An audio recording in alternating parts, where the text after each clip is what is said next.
perhaps the most salient political reality for those of us who are concerned with the relationship of jobs and class, the beginning of a disappearance of well-paid or at least secure public sector employment, the consequence now of a nearly 10-year national battle playing out in many states to delegitimize and weaken public sector employment.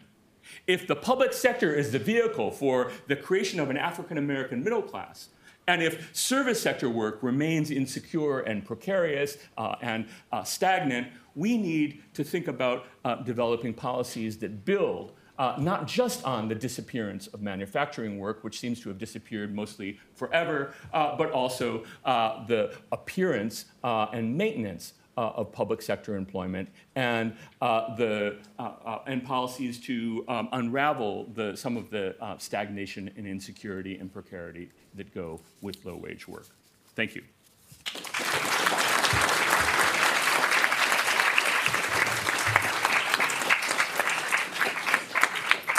Thank you very much, Tom. Yeah. Yeah. Sure. Of course.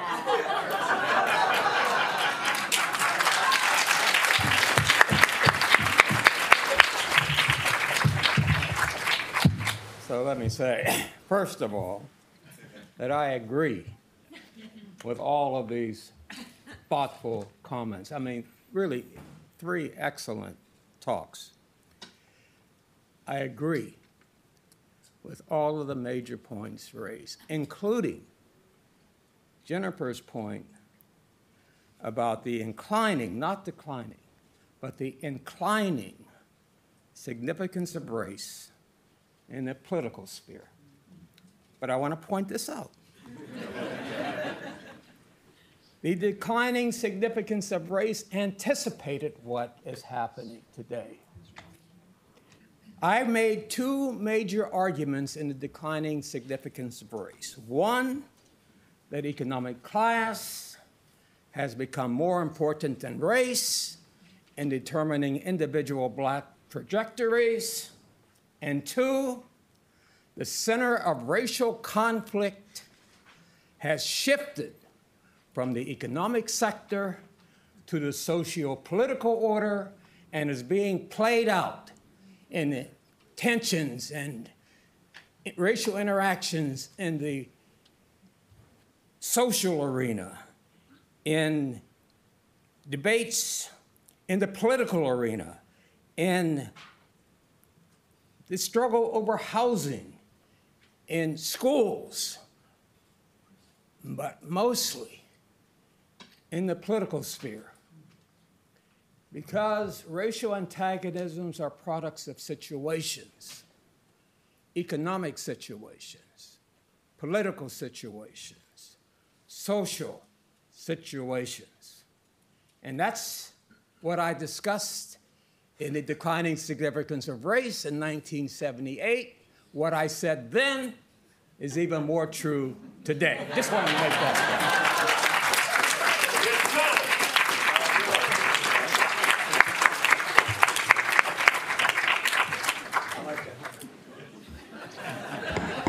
Way to go, Bill. All right. I assume Loic is not here? No. Loic? No, he's not here. Good. I was most worried about keeping him to the time limit. So I'm relieved. I'm relieved. If you know Loic, you know what I'm talking about. We have time now for discussion and questions. So I assume people are supposed to go to the mics. So unless you're Bill Wilson, then you can come right back up here. Yes. Go line up. Yes. I have a question for this gentleman in the last Could you speaker. identify yourself? My name is Phyllis, and I'm just from the community. I came from a union job, Verizon, and we were paid, by like a caste system, the men and the women by job title, and everybody got paid the same amount depending on the title. And sometimes I read the Banner magazine, which is, like a Boston paper. And how do you see like union jobs in the construction the construction jobs I see with the union jobs. And I see that compared to like the Googles and all that, how they're faring with the economy. Like I made a decent salary, but everything's relative. But how do you see like the union jobs compared? Since I wasn't like, I didn't have to worry about like being discriminated or job, being paid fairly for my accomplishment because it was based on job titles and passing tests. So how do you see union jobs faring against like other type jobs in today's economy? Great question. And this is a place where Bill, over the course of his career and in his books thinking about public policy, has written very eloquently about the importance of unions in maintaining wages and security in the workplace. And indeed, many of the jobs that he described disappearing were jobs that had unions that provided decent wages and good benefits and quite a measure of job security.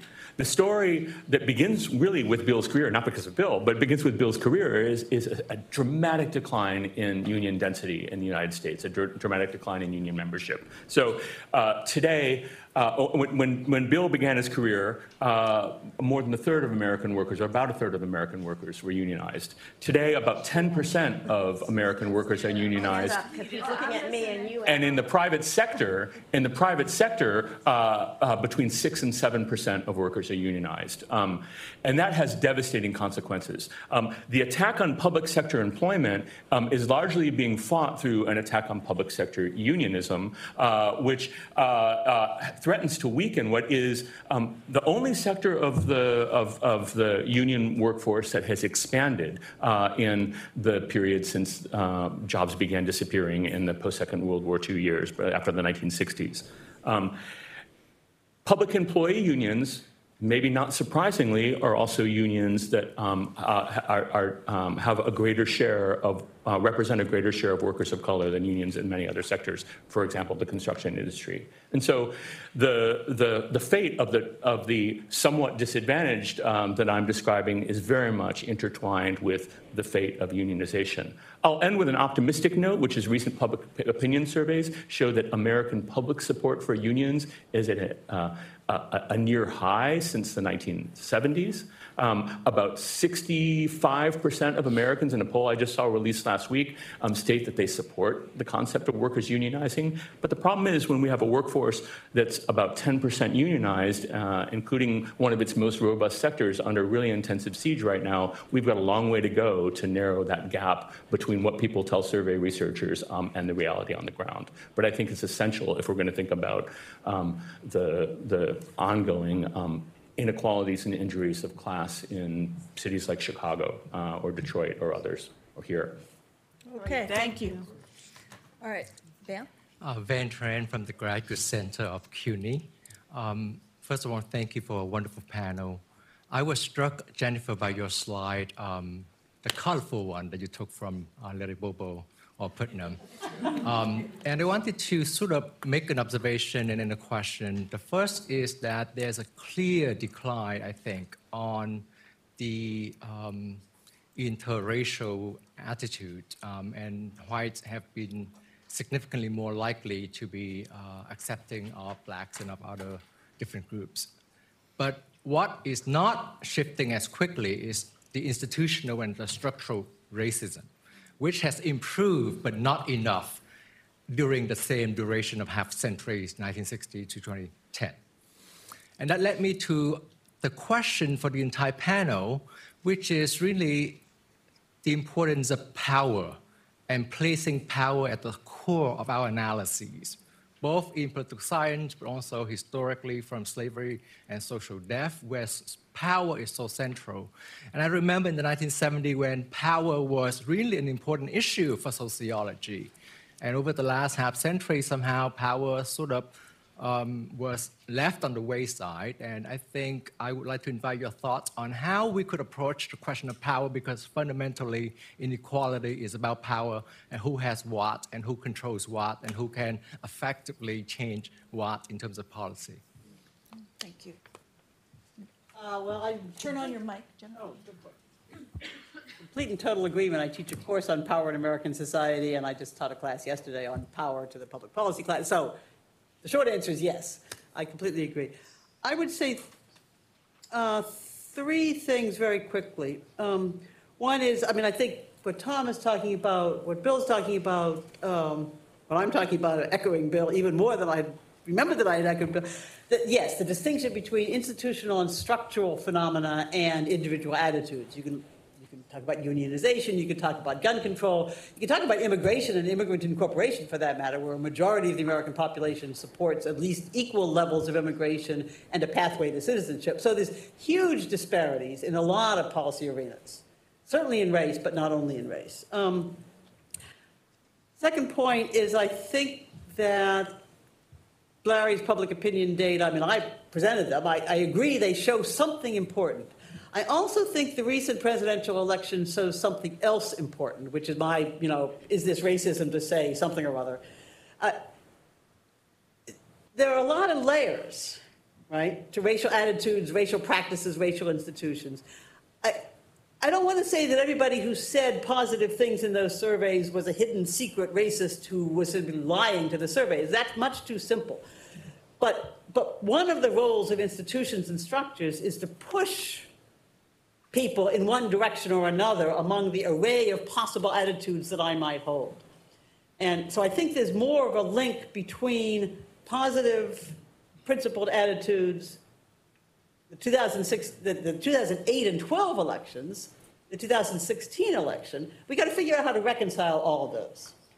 And so at base, I go back to the power. One of the things that power does is shape institutions.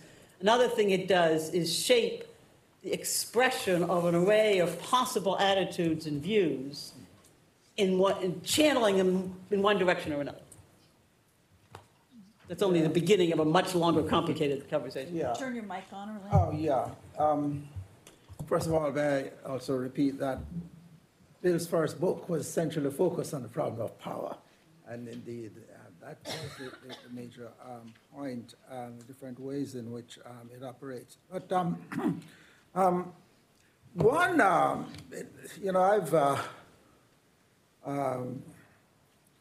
way I like to put it, this whole question of declining or inclining significance race is to distinguish between the public and the private sphere of life. And there's no doubt, and you see that in your own data on politics, but it's not only in political representation. Black Americans are a central part of one of the two major parties, but in other areas. One important area of the public sphere, of course, is popular culture, which is powerful in America. I mean, most Americans spend most of their lives involved with popular culture in one way or the other, and Black Americans have come to occupy extraordinary position. It's a position of power. It's cultural power. I mean, Oprah Winfrey has cultural power, and a whole large number of the athletes or musicians, and the many ways in which Black Americans have come to play an outside role. A sociologist must be careful not to underestimate this. So there's been enormous progress, I'd say, just linear and upward. I mean, compared with even when my first visit as an undergraduate to America in 1960, I felt totally isolated. I felt I had no connection whatsoever. I opened the newspaper, I opened even the liberal journals. Blacks were truly invisible. And so that's really changed. As an outsider, I can tell you, I have a better perspective in a way. I feel it very strongly. Where the problem persists, of course, is in the private sphere. the sphere of personal interactions are best reflected in the fact that there's been so little movement on segregation. And segregation, you know, Doug Massey sort of tried to hammer home the point years ago that we must take it more seriously. There's a certain ambivalence still in the discipline towards segregation. But it's remarkable that it's not changed. I mean, the schools are as segregated now as they were in the 60s. Segregation matters. It's, you know, networks, you know, that social capital of networks originates in our neighborhoods. The cultural capital, which has become, you know, society has come to recognize as critical as formal schooling. It matters, and it originates in our neighborhoods. And the fact that Black Americans remain as segregated, including the middle class, as they were over half a century, as they were in the time of Martin Luther King, is where so little progress has been made. I mean, we have to be careful because as upper middle class Harvard professors, of course, we live in an integrated world, but we are the small exception. And that's where I find I'm so disappointed with the progress that's been made. Okay. Yes. Thank you, panel. Dr. Patterson, I thoroughly enjoyed what you had to say, and I appreciate your willingness to think outside the box. I wanted you to give us one of the main reasons why studying cultures outside of America in terms of racism and privilege is as important as focusing on what's going on now, because I don't believe, as you've said, that there's been a lot in that area. I think people downplay that approach. Thank you. I can only encourage people, graduate students here and others, to sort of at least do what Bill did in that part. You know, you don't necessarily have to devote your entire sort of career to this. I mean, there's a vast literature, and Bill's work, that first book, shows how someone primarily concerned with what's going on in America can nonetheless draw upon the rich body of data in a comparative study of race. I mean, you know, in Brazil, in Cuba, in Jamaica, in South Africa, where have you, in India, and that we enhance our understanding, as Bill did so acutely in comparing the South African situation with American. Yes, absolutely. I'll add just one quick point, which is, as someone who is pretty thoroughly trained as an Americanist, I have been venturing in the last few years to Britain, France, and now Brazil as a way to explore, from a broader comparative perspective, the questions of segregation, race, political participation, and citizenship. And it does really reorient in fundamental and sometimes unsettling ways some of the assumptions that those of us who have mostly done case studies based on American cities continue to have in our heads. Okay, next, yes. Hi, my name is Daniel Loba. I'm a graduate of college. Thank you guys for a wonderful panel. My question is for Jennifer, following up on the graph that you had with the dots that asked the extent to which you thought the statement was racist based on political affiliation. I was wondering, I had two methodology questions. The first, was there an option on the survey for a neutral position, or was it a binary agree, disagree, if you remember? The most honest answer is I don't quite remember. I believe that there was. A neutral position? Yes. Okay. But and then the quote me on that. Of course. And the second question I had then was, I was struck at, you know, you had some responses. So the Donald Trump, how not racist do you think it was to have voted for Donald Trump?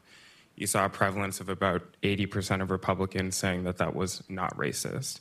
Whereas for some others, like the last one, I would like to send my child to a school, wanting my kids to go to school with people from my own cultural background, you see a prevalence more of 50% among Republicans. And I was wondering if there was any consideration, like historical consideration of the phenomenon described by these statements. So I'm thinking Republicans have had maybe more time to think about how racist segregated schools are compared to less time to think about how racist it was to vote for Donald Trump. I'm curious if you thought about that or if anybody else on the panel has a perspective on that. Great question. We should talk about this more. Survey research has enormous virtues, which is that it shows you startling results that you have to think very hard about. And it has enormous defects, which is it doesn't tell you anything about how to make sense of these results. And that's really what you're pointing to. So the survey itself simply asks these questions, people give answers, we move on to the next set of questions. So there's absolutely no context in the survey. So I can't answer what people were thinking, what historical time period, what their own frame of reference was. This, of course, includes both whites and people of color in these results. And so, again, you could disaggregate it a little more and get a little bit. But I think the most important thing that comes through in this for me is that we need to think very hard about what it means to be racist, right? And we all kind of have an intuitive feeling about that. And again, much of what we learned from Bill, 75 other people in this room. But I'm not quite prepared to dismiss half of the American population as simply racist. They don't think they are. I have a really hard time when somebody tells me, well, you think you're saying such and such, but I know that what you really mean is so-and-so. Sends me right through the ceiling. And so for us to say, simplistically, these people don't think they're racist, but I know they really are. A, I believe they really are. And B, we got to think hard about why they don't think so and how to engage both politically, culturally, workplace, whatever arena you want, with people who just hold different views that they don't think are racist. So I think there's an awful lot going on that the survey, barely touches the surface of. Okay. If I can jump in just for a second, as someone who's done a lot of work using historical survey research, I might add that one of the real challenges getting to how do we interpret the bottom line results is how do we think about the relationship between what people tell survey researchers and how they live, what they do in everyday life.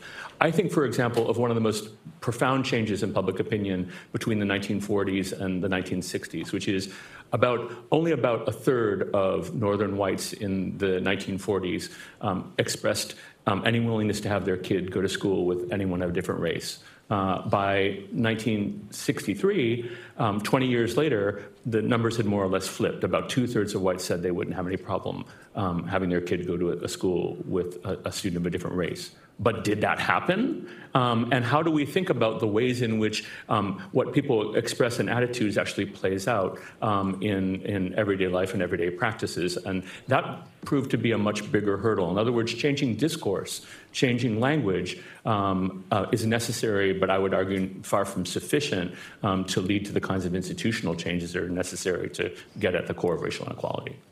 And this is where I can't resist one very quick final comment. This is where exactly the institutional structural dynamics, public and private, the role of power, blah, blah, blah, blah, blah, blah, comes in, is filling in that enormous gap between what people say and might actually believe and what either they do or the country makes available to them or channels them in one direction or another. So, Okay. Larry has an answer for that. Yes. yeah. Okay, so we have 7 minutes left and 3 people waiting, so we'll try to get everybody heard. I'll try to cut mine shorter, though. But, Thank you. but I just wanted to be true to that sense of history in Brother Wilson's work as it connects to Orlando's manifesto, that feisty Jamaican sensibility being expressed in such an intellectually powerful way. But I want to thank all the presenters for a superb presentation. But I think, isn't it part of the problem is that, the discipline of sociology really began with wrestling with catastrophic effects French Revolution, English industrialization, German nation formation, and bureaucratization. Chicago School began with the catastrophic effects of the Jane Addams and the others dealing with immigration, social questions. What are you going to do about these new immigrants? And then the legacy of white supremacy and so forth. Hardly even empire. So that the question becomes, how did sociology become now a discipline that is so presentist, so parochial, and then gestures of liberal conscience in terms of the tyranny of virtue, so you can't say anything too critical about the very folk you're in solidarity with, which blocks the Socratic energy we were talking about last night. Well, part of that has to be true to Wilson's project, because Wilson's got history in the declining significance of race, sure. The three stages. He starts off with a historical analysis because for him, the situation of the underclass is catastrophic. And the situation of the black bourgeoisie is parochial, blind, becoming more callous and becoming more indifferent like most of America vis-a-vis these poor people. And we're in the present form of the profession of sociology, not just sociology, there's this sense that the catastrophic has become normalized.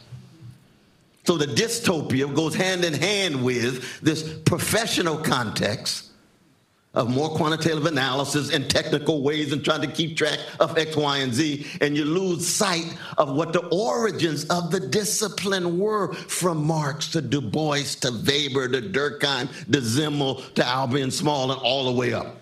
And so we find ourselves now with this intellectual shrinkage as the catastrophes are escalating on so many different levels that we are disarmed intellectually. And we're more and more viewed as not that relevant, other than some of the folk like Wilson and Jennifer and Orlando and others still trying to hold on with some connection as the society disintegrates and the empire decays and the ruling classes continue to.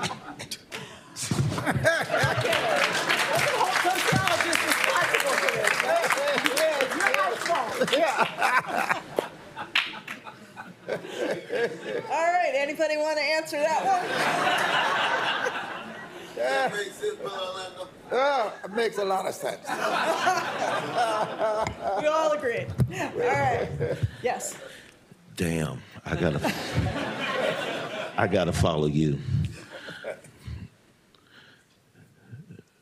Rodney Coates, Miami University, actually a student of Bill Wilson when the declining significance of race hit. What I find interesting is the debate about the declining significance of race rarely has anything to do with what Bill Wilson is raising in this text. So therefore, I find it interesting when the conversation gets devolved to just about race and class, when Wilson was talking about race intersecting with class. And this intersectional analysis, so it was poor blacks who found their life chances, all right, much different than more affluent blacks. And this gets lost in many of the conversations. It gets lost when we start looking at political diagrams, and we don't break out this intersectional analysis. And I would argue that if we look at which class, race, gendered groups are more likely to be incarcerated, we're going to duplicate Wilson's work, that poor black males are more likely to find themselves incarcerated and more likely to be shot by police, more likely to be left out on the street corner, more likely to flunk out of school, more likely not to be part of the political structure, so forth and so on. But when we have these conversations about race versus class versus gender, we fail to understand, I think, the biggest point that Bill Wilson was making, this intersectional analysis. And by the way, Cornell, I object to what you last said. Sociology has always been biased. It has always been racist. It has always been classist, okay? It failed to understand slavery. It failed to recognize the civil rights movement. It failed to do what Bill Wilson did. And by the way, it was one of the first that condemned Bill for what he did. Okay, so anyway, that's my question. Yeah, they did, but they were also on the outskirts in many ways. But anyway, that's what I mean. They were not mainline. I'm out of here. All right. Okay, we have just 2 minutes left, and we have 2 people, so I'm going to call on you, and then I'll let any of the committee, the panel members respond. Yes. Thank you. This has been very stimulating. I'm Dr. Kamara Jones. I'm a family physician and a PhD epidemiologist, so I'm not a sociologist.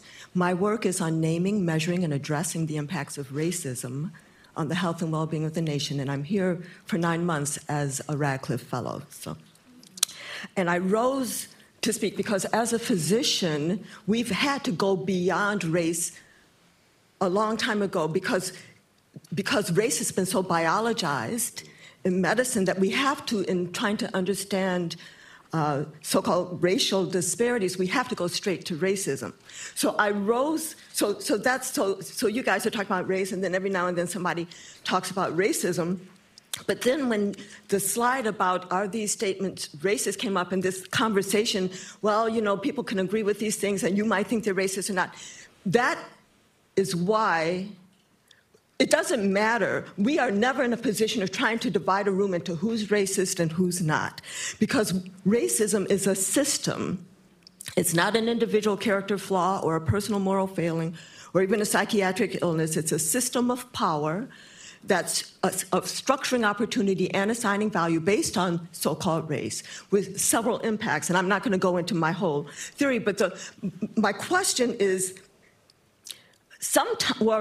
is it that when you start trying to talk about racism, those conversations get stymied because people are afraid of being called racist? Should we, first of all, definitely go beyond race to racism? And then should we immediately say we are talking about a system that is adversely impacting all of us? It is sapping the strength of the whole society, even as it unfairly disadvantages some and unfairly advantages others. So I put to you all, so I don't know where you guys are in sociology. I'm coming from another whole field, but I just put that challenge to you. Mm-hmm. Okay. Thank you. Yeah. Yes. Hold on. Yeah. Hi. Thank you to the panel. It was fabulous. My name is Viva Pingle. I'm a lab sociologist trying to be non-parochial, and I'm a neighbor of Bill's and Joe's. And my question is, I'm looking at the chart and thinking of the chart with the dots and the survey questions about racism and so on. And I'm confused by how I need to think about that.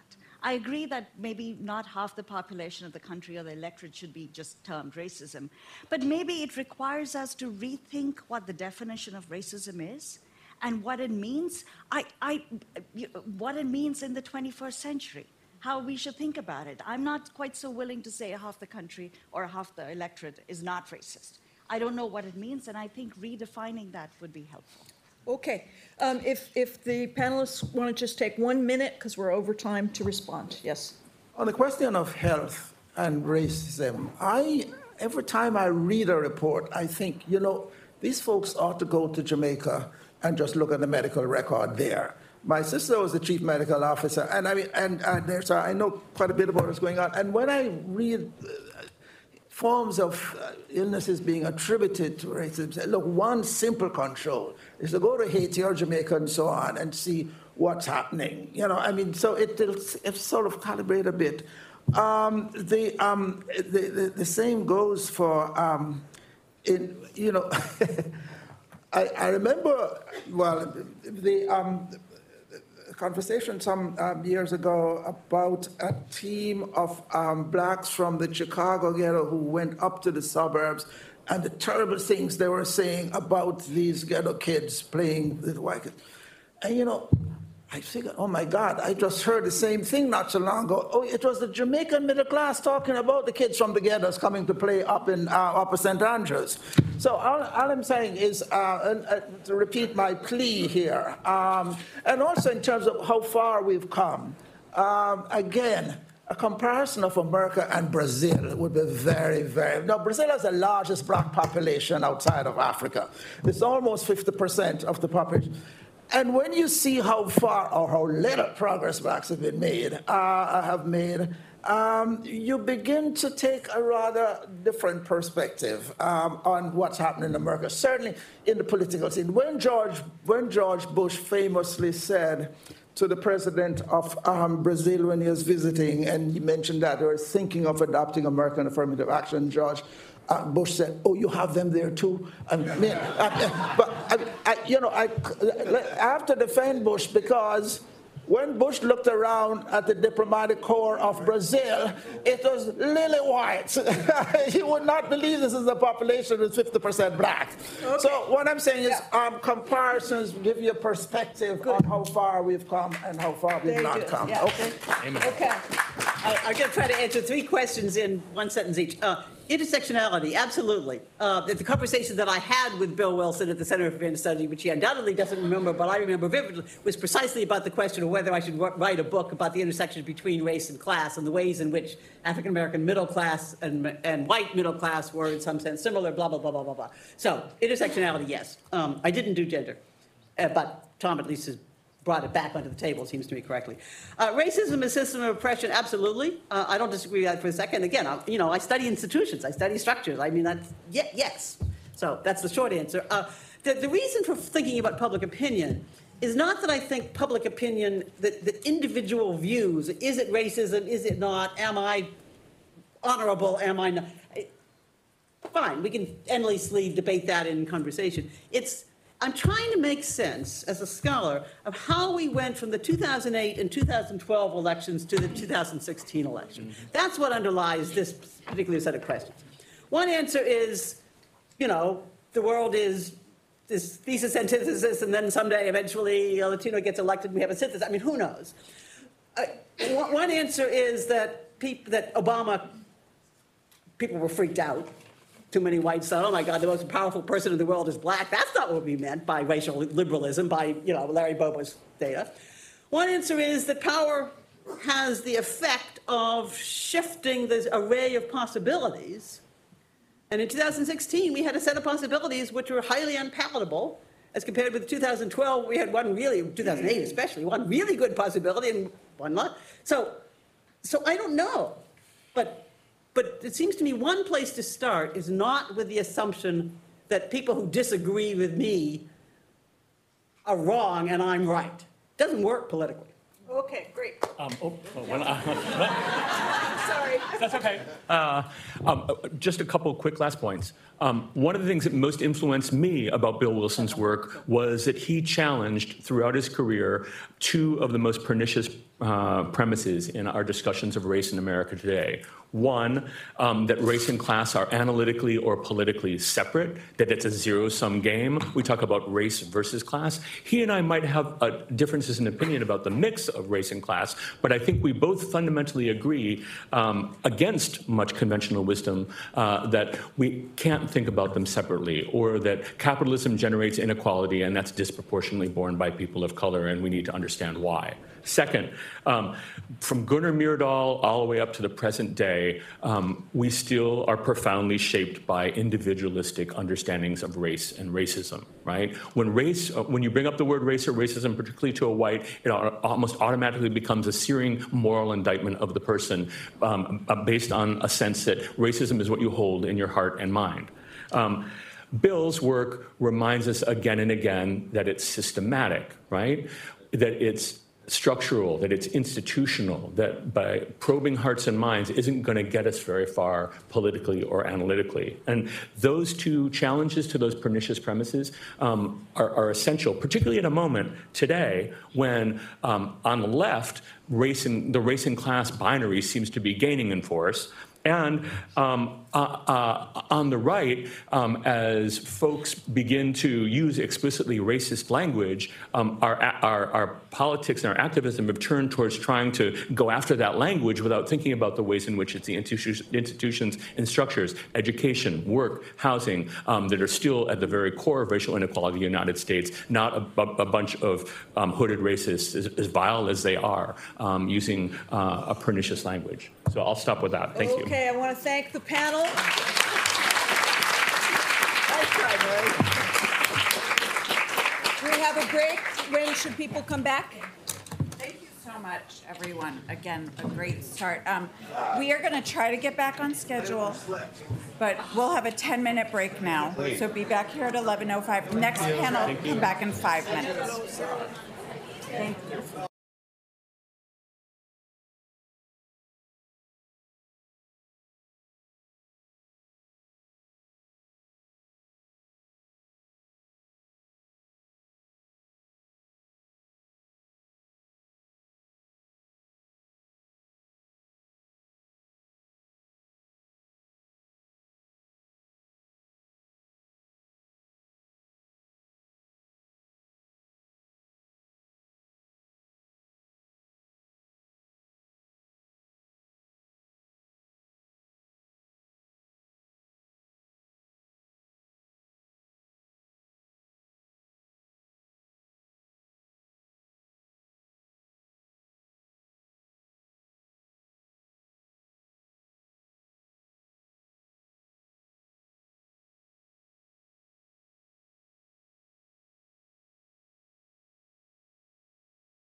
Hello? Orlando said the cat Make the volume higher?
Which means that I'm a double colleague to Bill Wilson.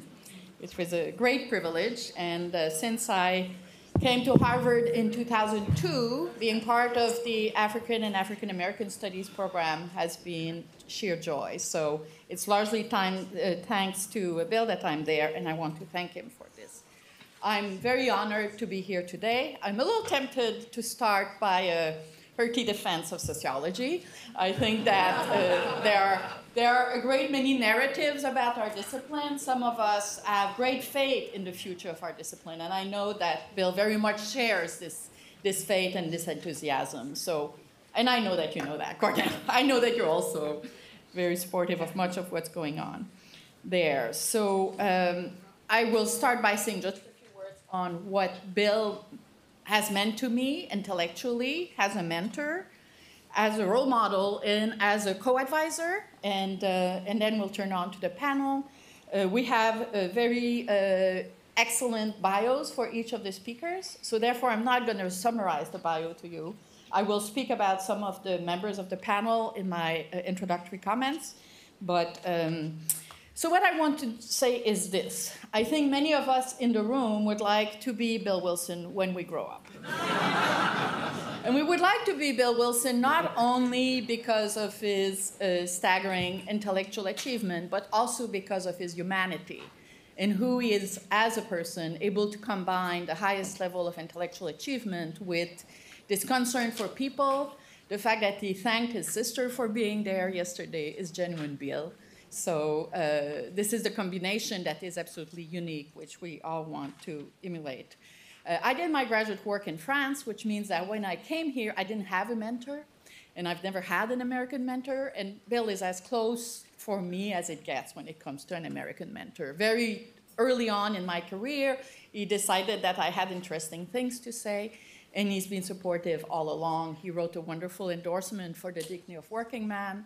I think he could recognize the humanity of the African-American men, the white workers, the North African workers living in France, and the white workers in France that I studied, and that it really resonated with what it meant for him to be a working man in the US. And then when I decided to write Getting Respect, which is about the experience of discrimination and stigmatization in the US, France, and Israel, I think he understood right away that writing on this for me as a French Canadian, coming from a people that had been historically described as white niggers of America, that he could see what I wanted to talk about, that this experience of stigmatization goes far beyond the experience of African Americans. He really could get it from the very beginning. And still in the reviews of the book, many people didn't get it. Why compare Ethiopian Jews or Arab Palestinians with African Americans? Well, the point was precisely that these experiences that he's been writing about all his life are universal experiences. So his scholarship has had just an enormous influence. I'm a cultural sociologist. I'm part of the generation that has institutionalized and transformed cultural sociology. When I came to the US in '83, the field didn't exist. 10 years later, it was the largest field in the American Sociological Association. And that was possible in part because of the cross-pollination between work of colleagues such as Paul DiMaggio and Swidler and others, and the students of Bill. Two of them are on this panel, Mary Pattillo and Al Young, whose absolutely amazing work was able to connect the scholarship on race, inspired by Bill's work, with theoretical contribution that had to do with what cultural tools are available to people to make sense of their lives. And that allowed us, I think, to get out of the dead end of viewing cultural arguments as, by definition, conservative arguments that could not be talked about when it came to understanding the character of racial domination in the US. And it allowed us to see how this domination worked both at the cultural and the structural level. So one example would be Al's book, The Life of Marginalized Black Men, which is an amazing book which looks at young black men who lived in housing projects in Chicago, and how could they imagine their future life in a context where they didn't have any contact with anyone who was not living in the project. Well, one of his answers is if they go to prison, they encounter people who've been outside of the project. So he was able to really tap how they made meaning of their lives. And the same thing is true of Mary's very important book, Black Picket Fences. Both books really shed light on the meaning of upward mobility and the American dream when it came to people who did not fit, mainstream society. And I think a third panelist, Elijah Henderson, his work, of course, pioneer work when it came to the ethnography of African Americans, the current work that he's doing on the sacred canopy, the ways in which ordinary African Americans live cosmopolitan lives, and the ways in which they are also taken, cut off from more universalistic understanding of what American society could be about, as being actually very seminal in creating this literature and fighting back against this notion that cultural analysis of race or poverty are by definition retrograde. I was also going to say a few words on Orlando's work, but since Orlando was moved to the other panel, this is not Orlando, this is Glenn Loury, I could also say a few words on on his very important work on stigma. But as all of you certainly know, he's a very prominent economist, and an economist who's extremely multidisciplinary and who's always engaged the work of sociologists in many important ways. So I want to say a word on Bill as a role model. I've often turned to him when I faced dilemma in my professional life, and he's given me precious advice, reminding me that the world is vast, that what's happening locally is simply not that important, and that we really need to keep our eyes on the ball, on the big questions, that it's the big questions that motivates us as scholars. As Jennifer said earlier in her comments, we are here to try to be visionary when we think about the future of our society, and in what ways can our scholarship try to help us move forward. And finally, Bill has been extremely important to me as a co-teacher. I've also co-directed a number of students with him. One of them, Tony Jack, has in today's New York Times, as I woke up, I saw Tony in my inbox. It's a paper on, it's a wonderful article on his new book, which is about how low-income students who are coming to a university such as Harvard are experiencing their lives here. And I have 3 young adult kids. One of them is here, one of them is at Reed, the other one just graduated from Berkeley. I sent all of them the paper, and I said, I know I'm sending you a lot of things you don't want to read, but I beg you, read this one. You will understand a lot of things if you read this one. And I think the article is extremely important in helping the readers of the New York Times, so many of whom believe in meritocracy, to see the many ways in which their lives is colored by race and class. And that work is the result of Bill Winston's advising. So those are the things that Bill has been doing throughout his life in transforming reality at the micro level through cultural diffusion of his work. So I'm extremely proud to have him as a colleague, and that's all I'm going to say about this. Now we're going to turn to the panel. So, and the speakers are going to be addressing you in the order they're listed: Elijah Anderson, Glenn Loury, not Orlando Patterson, Mary Pattillo, and Al Young. So I believe they each have, 12 minutes, something like that. So Eli, you're the first.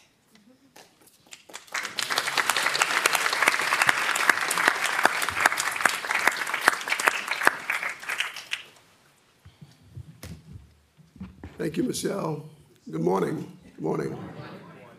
I'm an ethnographer. What is ethnography? Ethnography is defined as the systematic study of culture. And as Clifford Geertz taught us, culture for us is a set of shared understandings. People, any community of people, go about meeting the exigencies of everyday life, the demands, the little things you do, solving problems, and we learn things. We come to know things, we come to understand things, and we share these things with people we care about, people we love, our community. And these things get manifested in myths, rituals, and social structure. The ethnographer's job is to apprehend, comprehend, understand, and then represent this local knowledge.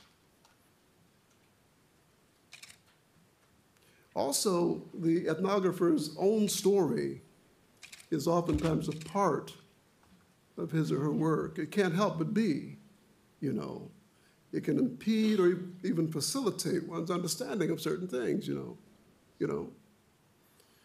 And so, I was born in the Mississippi Delta during the war.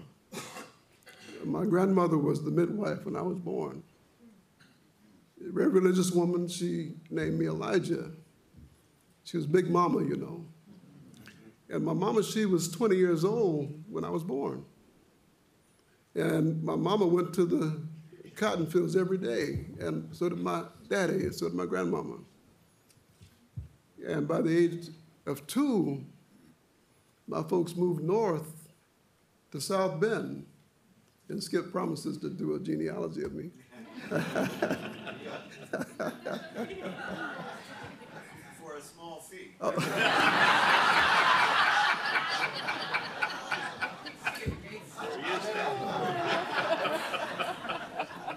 At any rate, I mean, you know what that life is like in the South. I mean, sharecropping, that's next to slavery, you know. That's what I was born into, you know. And to test this proposition at Penn during the Iraq War, I asked colleague after colleague after colleague how many people they knew in Desert Storm. They knew nobody. I had 7 relatives in Desert Storm. That's kind of beside the point, but the big thing is that that basically my own story has impacted my work on this whole thing. And I went away to university, Indiana University, to the University of Chicago for graduate school. And this is where I met Bill Wilson. I was thinking about leaving Chicago and going to Northwestern because we had no ethnographers there. And Morris Janowitz, the chair, said, I'll find somebody for you to work with. He said, Bill Wilson's coming. And Bill came, you know, and we had a job talk. I was just a graduate student there. And Bill knows this story. Bill came in and he gave this presentation, you know, very scholarly presentation. And in those days, in 1969, 70, you know, we had something on the outskirts of the university called the Communiversity. And these were the folks in the community who shared in the resources of the University of Chicago. They'd come to talks and what have you, you know, the Communiversity, so to speak. And Bill gave his talk about power and politics and whatever it was. And this one guy got up and said something, and he did one of these and one of these and one of these and said, apprehend that shit. And Bill was like, are you a student at the University of Chicago?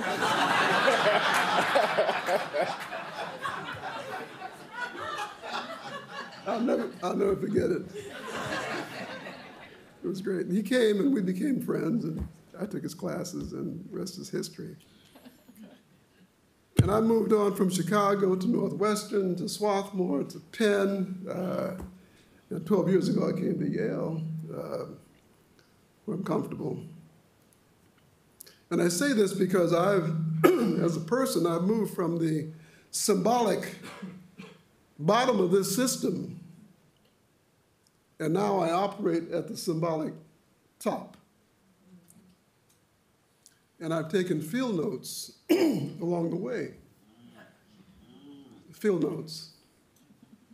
When you do ethnographic work, you write copious field notes, observations, as it were. I'll read you some. I don't like to read, but I will.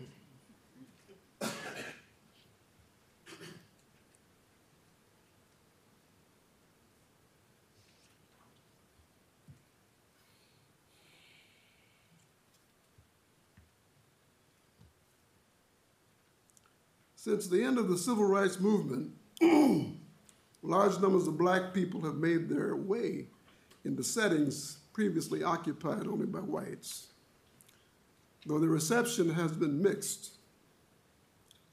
Overwhelmingly white neighborhoods, schools, workplaces, restaurants, and other public spaces remain.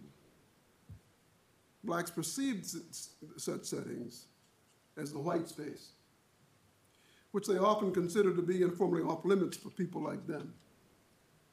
Meanwhile, despite the growth of an enormous black middle class, many whites assume that the natural black spaces, that destitute and fearsome localities so commonly featured in the public media, including popular books, music, videos, and the TV news, what I've come to call the iconic ghetto.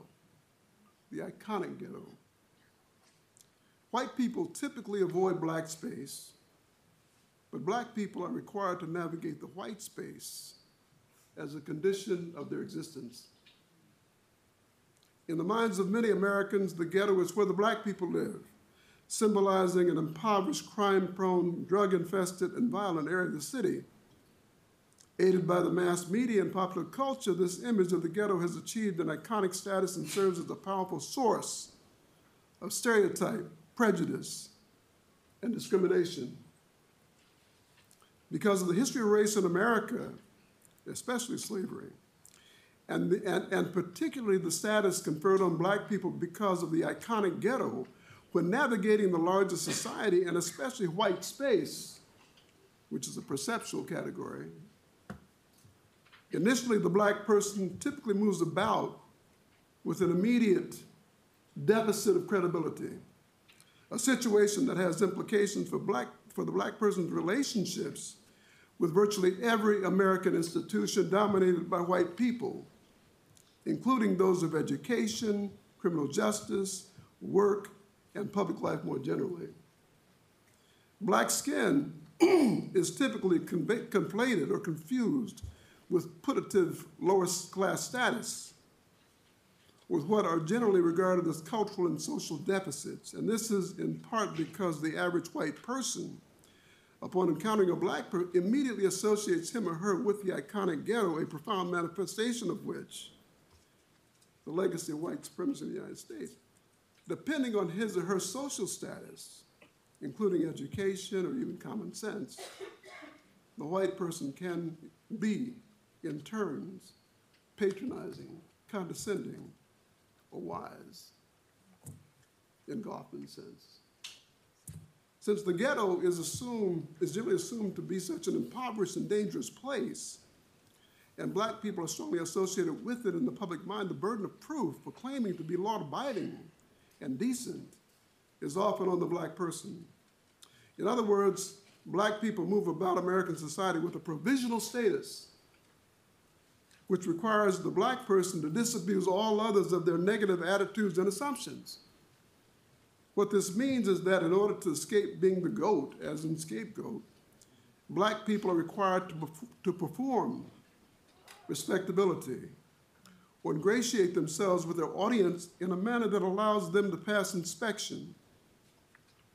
Many black people refer to such a performance derisively as the dance. The dance. Now, during the performance, a kind of ingratiation, the black person exhibits his or her most positive attributes, or a front that often includes a layer of social loss. Often this appearance is made before a socially distant and ignorant or unsympathetic audience, including school teachers, doctors, policemen, store clerks, and ordinary passers-by on the public streets. This audience is distant because of the persistent and deep racial divide in this country. And it is unsympathetic because the typical white person, the black person encounters, is interested, if for no other reason than his interest in cognitive consonance, and inclined to keep the black person in his or her traditional place or down as an outsider to the white space, as a person without standing, a person who does not belong. The middle-class black person typically dances well compared with his lower-class counterpart, mainly because of his or her, quote, education has involved an adaptation to middle-class norms or his association with the ways of white folk, the ways of white folk. There's a greater familiarity with the audience, and it may be easy enough for this black person to place distance between himself and the ghetto. The persistent issue of the middle-class black person is the limited credibility that he or she has for being middle class in comparison with his or her white counterparts. In other words, the outstanding issue is one of social status, of being treated the same as his or her white counterparts. On the other hand, the lower-class black person often has much more to prove once he gets in on gets on in the white space or passes inspection, others there may get used to his presence, and he may be trusted as a black person who means no harm, quote unquote, as he goes about routinely performing his menial tasks on the job, in his place. The dance is geared to persuade the audience that their stereotypes are unwarranted, but typically the black performer is always left with something more to prove, and there's usually a constant parade of white people and others who need to be impressed. Of course, many white audiences show acceptance of the performance, or even some understanding of the black person's plight, but there are always others among this audience who remain unimpressed, or who are willfully ignorant, unaccepting of claims made during the performance. Indeed, such persons are typically highly prejudiced towards black people and often feel that their putative rights and privileges are threatened or have somehow become abrogated by the inclusion of the black person. In these circumstances, such persons often weaponize their prejudices and arbitrarily judge the black person's dance as insufficient. In these circumstances, the dance becomes more than simply a performance. It becomes a negotiation and an adaptation to a sense of powerlessness. In the special regard it promises to serve blacks, people typically with limited influence, a way and means of obtaining relative power and agency in questionable circumstances. The black person's negotiation is most often indirect and non-confrontational. Fundamentally, it is an expression of deference and not necessarily a show of respect. In this regard, the deference is a show of recognition or appreciation of the other person's resources or what that person can do to or for the performer, to the performer of the dance. Now, given the racially segregated order of American society, black people are seldom expected to be in a position to do something to or for white people, and seldom are white people inclined to place themselves in such a position. Whenever this possibility presents itself, white people typically hesitate. With the advent of the racial incorporation process after the civil rights movement of the 1960s and 70s and 80s, this situation began to change. This is where Bill comes in, you see. When I was at Chicago, I was part of this incorporation process, you see. Great numbers of us came to the university, we came to the larger society, incorporation process. And you could say, in a good sense, there was a proliferation of tokens, meaning symbolic representatives of the hood who are now in the white space, you see. Now, one of the most powerful markers that associate black people with the ghetto is black skin. Hence, each and every group that defines itself as apart from the ghetto becomes complicit in drawing distinctions between themselves and the black people they associate with the ghetto. The most compromised being those who are unwilling to disclaim such residence. In this context, the iconic ghetto becomes more clearly a primary source of the master status or stereotype from which symbolic racism flows. Symbolic racism. Symbolic racism. Thus, such symbolically racist attitudes may now be held by any persons inclined to willing to distinguish themselves from the iconic ghetto and those who live there, including black people themselves, and especially those who have become upwardly mobile. Today, black people, white people, and others of America's pluralistic society are now capable of engaging in symbolically racist behavior towards those people they discredit by associating them with the iconic ghetto. I could go further, but you have to read the book I just gave to the University of Chicago Press. And Michèle is getting ready to pull the hook on me, I know that. Anyway, more during the conversation. Thank you.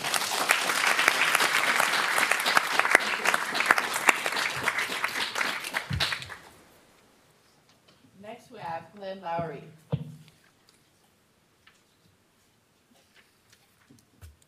Good morning, everybody. A great honor, thank you, to be asked to participate in this conference. I really, in a way, don't know what I'm doing here.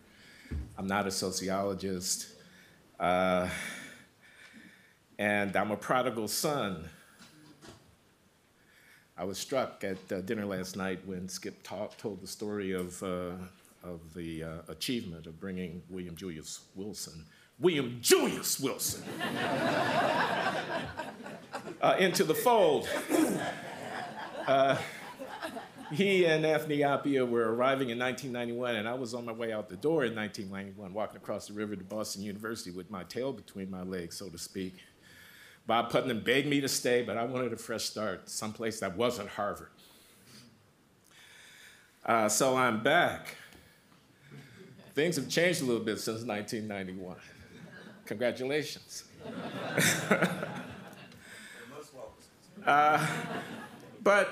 So Bill asked me, or indirectly asked me to participate in this conference, and I'm really honored to do so. And let me see if I can't find some way of being a provocative prodigal son, because that's why I think actually I'm here. I'm a little bit of an outlier. I'm the first economist, I think, who has spoken in the formal program. I see Barry Bluestone out there. I see Sheldon Dansker out there. Raj? And Larry Katz. No, he said he's... Oh, they're coming. They're coming. They're coming. Okay, so I'm leading off this. So I'm the economist in the room. And I'm also the recovering conservative in the room. I mean, come on, everybody knows that. Okay? You all are expecting me to say something outrageous. And I'm going to try not to disappoint you. But first, let me talk about William Julius. Say again? This has got to be true, that's all. Let me talk about Bill Wilson. He's a hero of mine. Yes, Power, Racism, and Privilege. I read it when I was a graduate student trying to write a thesis. I did not understand it. I was at MIT, and believe me, we're dug in on the individualist methodological framework. We dug in. Not without reason. It's not like it's not bearing some fruit. I mean, economics has been a very productive intellectual realm at what we do, but understanding race and inequality at a deep level is not one of the things that we do. At least it wasn't one of the things that we were doing in the early 1970s when I was a graduate student. So I read that book. I had this hunch that there had to be more to discrimination than what Gary Becker was teaching us in that classic text of his in the 1950s, The Economics of Discrimination, where he says people don't want to trade with you because you look a certain way, and then he works out the implications of that. There had to be more to it than that. Certainly here in the United States of America, there had to be more to it than that, given the history, given the stigma attaching to blackness, given the necessity to understand the Africans as less than fully human in a country that was building itself and understanding itself in terms of the Enlightenment ideals of the Declaration and all of that, and yet in point of fact was running a chattel slave system and then a hierarchical structure of racial domination. So I had a hint that there had to be something more than that to it, but I didn't know what it was. So I picked up this book and I didn't understand it. But fortunately, by the time we get to 1978, along comes The Declining Significance of Race. In that book, I did understand. I understood it as a Marxist text. I don't know where I got that idea. The brother says, let's look at the forces of production and let's look at the relations of production and let's deduce from these economic fundamentals what the character of race relations will be, the three epochs and all of that. And I said, that's a Marxist text there. It's also a historical sociology text, and it's also a structural social analysis text that teaches something about racial inequality. But more than that, it is a brave, courageous piece of writing. Brother Wilson had to know that a ton of bricks was going to fall on him. He had to know, I'm not going to name any names. We could name some names. We're going to come out of the woodwork, accuse him of being a neoconservative, and trying to roll back the clock on black people and blah, blah, blah, blah, blah. He had to know that that was going to happen. He had the integrity to carry forward. He had the confidence in his own mind, in his own work, and in his discipline, and in the ultimate fairness that time would bring to the evaluation of such work to step out. I learned something from that, because that's important. This vocation that we're engaged in, this public intellectual vocation, this vocation of qualifying ourselves as outstanding and virtuous in the particular technical specialty, but at the same time addressing ourselves to our fellow citizens, trying to move the needle on the questions that are really important in our public life, trying to interpret and reinterpret the narratives that we use to understand where we have come from and where we are going as an intellectual, as a scholar with integrity. William Julius Wilson taught me how to do that to the extent that I know how. So thanks again.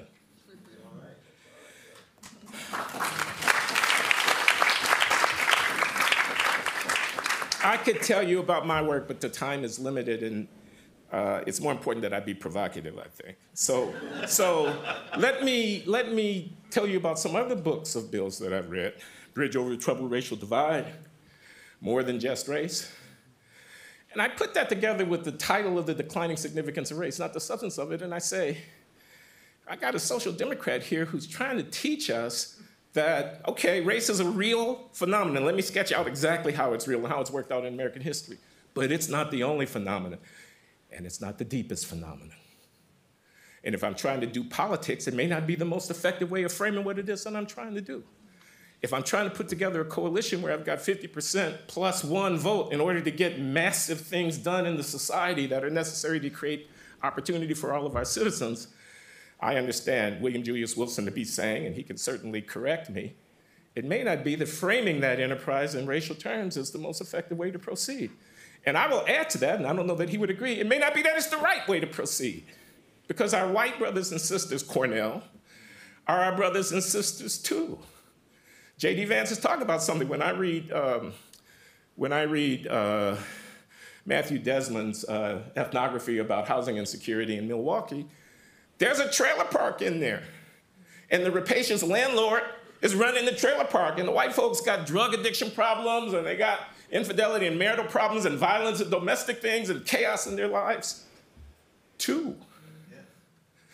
So I'm not sure that the right way to think about inequality in America begins with a racial division of the subject. I understand that to get my historical, sociological / economic analysis right, I definitely don't want to disattend race. But I also don't want to deify or reify it, I would say. That's a dead end. That's a blind alley politically. Somebody, I think it was General Hochschild, raised the question, well, we had 2008, we had 2012, then we had 2016. What happened? And we kind of know what happened. Donald Trump got himself elected because, well, some alienated and disappointed and feeling neglected white folks in Pennsylvania and Michigan, Wisconsin and whatnot pulled the lever the way that they pulled it. He got elected perhaps in part because people are tired of being lectured. I mean, let's take this issue of the border. I'm trying to be provocative now, okay? We're talking about the border. Okay. So there's some people who think, okay, we don't have a country, we don't have a border, let's have a border. I'm not talking about a wall per se. I'm not talking about the particular matter. I'm just talking about the general principle that you want to try to define who your polity is going to be and then enforce that definition to the extent that you can by law. That's not an inherently racist position.